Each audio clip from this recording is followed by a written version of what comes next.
एक फार सुंदर कविता 8व्या वर्गात आम्हाला होती, जिचं नाव आहे कणा आणि तिचे कवी आहेत कुसुमाग्रज.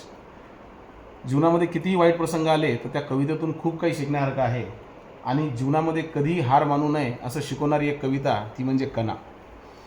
ओळखलत का सर मला पावसात आला कोणी, कपडे होते करदमलेले केसावरती पाणी, क्षणभर बसला नंतर हसला बोलला वरती पाहुणी, गंगामाई पाहुणी आली गेली घरट्यात राहुनी. एक गाव होतं, त्या गावामध्ये एक धरण होतं. ते धरण फुटलं होतं आणि ते धरण फुटल्यामुळं गावाच्या गावं वाहून गेले होते. त्या गावामध्ये हा युवक राहतो आणि तो त्याच्या शिक्षकाच्या घरी आलेला आहे.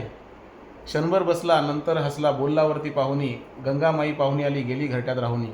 माहेरवाशीन पोरीसारखी चार भीतीत नाचली, मोकळ्या हाती जाईल कशी बायको मात्र वाचली. सगळं काही गेलेलं आहे, सगळं काही गमावून बसलेलं आहे, फक्त बायको एक वाचलेली आहे आणि ही खंत तो त्या शिक्षकाच्या समोर व्यक्त करत आहे. माहेरवाशीन पोरीसारखी चार भीतीत नाचली, मोकळ्या हाती जाईल कशी बायको मात्र वाचली. चूल विजली होते नव्हते गेले, प्रसाद म्हणून पापण्यामध्ये पाणी थोडे ठेवले. मग सरांना वाटलं की एवढी खंत सांगतोय तर त्याला काही हवं आहे का, म्हणून सरांचा हात खिशाकडे गेला की जेणेकरून त्याला आर्थिक मदत काहीतरी करावी. खिशाकडे हात जाताच हसत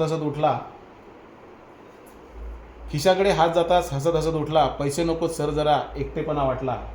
मोडून पडला संसार तरी मोडला नाही कणा, आणि पाठीवरती हात ठेवून फक्त लढ म्हणा.